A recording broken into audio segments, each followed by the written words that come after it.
उत्तराखंड विधानसभा चुनाव में अब महज 48 घंटे के करीब रह चुके हैं और इससे ठीक पहले मुख्यमंत्री पुष्कर सिंह धामी का एक बयान सामने आया है। उन्होंने कहा है उनकी सरकार बनते ही वो कॉमन सिविल कोड को लागू करेंगे और इसके लिए एक ड्राफ्ट कमेटी बनाई जाएगी और इसके बाद पूरे देश में इस मुद्दे पर बहस छिड़ी हुई है। मैं देहरादून में मौजूद हूँ, मेरे साथ कुछ मुस्लिम युवा हैं, कुछ लोग राजनीति के क्षेत्र से हैं और कुछ लोग अलग अलग स्कॉलर्स हैं। उनसे मैं बात करने की कोशिश करता हूँ। भाई साहब, आप ये बताइए कि आज जिस तरीके का मुख्यमंत्री जी का बयान आया, सबसे पहले तो इस स्टेटमेंट को कैसे देखते हैं आप? जुमला है, जैसे भारतीय जनता पार्टी के पिछले 15 लाख जुमला है, काला धन जुमला है, ऐसे ही सिविल कोड भी जुमला है। इसमें पहले तो पुष्कर सिंह धामी जी को कानूनी राय लेनी चाहिए क्योंकि ये स्टेट सब्जेक्ट नहीं है, ये यूनियन लिस्ट में फॉल होता है। और इसको यानी सिविल कोड को इम्प्लीमेंट करने के लिए, इसका नाम ही यूनिफॉर्म सिविल कोड है। यूनिफॉर्म इन मतलब uniformity in the entire country, ये स्टेट सिविल कोड की बात नहीं कर रहे हैं। और आर्टिकल 37 जिसमें directive principle of the state लिखे हुए हैं उसको अल्टर करना पड़ेगा, उसके लिए पार्लियामेंट की ज़रूरत है। और पहले बीजेपी के 2 MP किरोड़ी लाल मीना और एक, मैं उनका नाम अभी इससे मुझे याद नहीं आ रहा है, एक और 2 MP पहले ही प्राइवेट मेंबर्स बिल ला चुके हैं पार्लियामेंट में, लेकिन वो इंट्रोड्यूस भी नहीं हो पाया क्योंकि प्राइम मिनिस्टर की गवर्नमेंट की उसको बैकिंग नहीं थी। बीजेपी का शुरू से एक मुद्दा रहा है यूनिफॉर्म सिविल कोड, जिसके जरिए से पोलराइज करना चाहते हैं और चुनाव को हिंदू और मुसलमान का रंग देना चाहते हैं। अपनी लाख कोशिशों के बाद भी इस बार भाजपा की सरकार या भाजपा के नेता सब कुछ कहने के बाद हिंदू और मुस्लिम का रंग नहीं दे पाए, तो इन्होंने आखिरी ये पैतरा खेला है, दांव खेला है 48 घंटे पहले कि किसी तरह से हिंदू और मुसलमान इस मुद्दे पे अलग अलग हो जाएं और वो कंसोलिडेशन ऑफ हिंदू वोट्स करके दोबारा से सरकार बनाने में कामयाब हो जाए। सर, एक सवाल आपसे मेरा होगा कि अगर देश में एक समान नागरिक संहिता होती है, एक तरह का कानून होता है, तो इससे आपत्ति क्या है?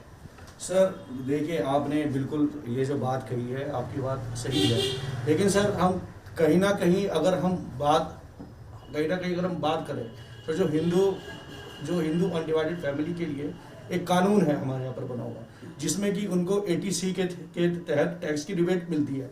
क्या ये सेम कानून मुसलमानों के लिए है? अगर यहाँ पर हम कानून की बात करें कि जैसे राइट टू इक्वालिटी है, अगर राइट टू इक्वालिटी की बात होती तो कानून दोनों के लिए बराबर होता, पर जो हमने हिंदू अनडिवाइडेड फैमिली के लिए देखा, उनको टैक्स में रिबेट मिल रही है। तो हमको इससे ये समझ में आया कि ये सिर्फ चुनाव से 2 दिन पहले या 3 दिन पहले ऐसा स्टेटमेंट देकर वोट का पोलराइजेशन किया जा रहा है, इसके अलावा और कुछ नहीं है। और अगर इनको ऐसा कोई काम इनको पहले करना था तो सर सरकार को बनाए हुए 5 साल हो गए। 5 साल से क्या भाजपा सरकार सो रही थी? भाजपा सरकार ने कभी एजुकेशन पे बात नहीं की और इन्होंने कभी रोजगार के बारे में बात नहीं की, इन्होंने कभी डेवलपमेंट के बारे में बात नहीं की। अगर ये बात आज से 5 साल पहले होती तो ये बिल्कुल शिक्षा के बारे में बात करते, क्योंकि भाजपा सरकार ने कोई ऐसा काम उत्तराखंड के अंदर नहीं किया जो लोग इनका साथ दें और लोग इनको वोट दें। अब चुनाव से ठीक 2 दिन पहले ये एक माहौल ऐसा बनाया जा रहा है जिसमें वोट का पोलराइजेशन हो और इनको ज़्यादा से ज़्यादा वोट पड़ सके। ये सिर्फ एक साजिश है और कुछ नहीं। सर, एक सवाल मेरा ये है, क्योंकि विपक्षी पार्टियां, जितनी भी विपक्षी पार्टियां, उनका ये कहना है कि पोलराइजेशन के लिए आप लाए हैं। किस तरह से आप लोगों को पोलराइजेशन इसमें लगता है? क्या कुछ नजर आता है? एक्चुअली देखिए, अगर मैं आपको बात कहूँ तो बीजेपी के पास गुजरात दंगा दिखाने के अलावा पिछली 8 साल की सरकार में कुछ नहीं है। बीजेपी का एक काम है कि 18 करोड़ या 20 करोड़ मुसलमानों से 100 करोड़ हिंदुओं को डरा रहे हैं, और मैं कहता हूँ कहीं ना कहीं डराने में कामयाब भी हुए हैं। शायद डेवलपमेंट के नाम पे मुद्दा नहीं मिलता है या वोट नहीं मिलता है, एक बायस्ड नेशनलिज्म के नाम पे वोट मिलता है। और ये कॉमन सिविल कोड जो है ना, ये it is again the secular fragment of the country. ये ग्रॉस वायलेशन है आर्टिकल 19 का, ग्रॉस वायलेशन है आर्टिकल 25 का, ग्रॉस वायलेशन है आर्टिकल 13 का, ये यूनिफॉर्म सिविल कोड। और जब हम यूनिफॉर्म सिविल कोड की बात करते हैं तो बाबा साहब अम्बेडकर ने 1955 में एक बात ये कही थी, अगर इसको बिना प्लानिंग के लागू किया गया, in his point of view, any government would be mad to implement uniform civil code without planning.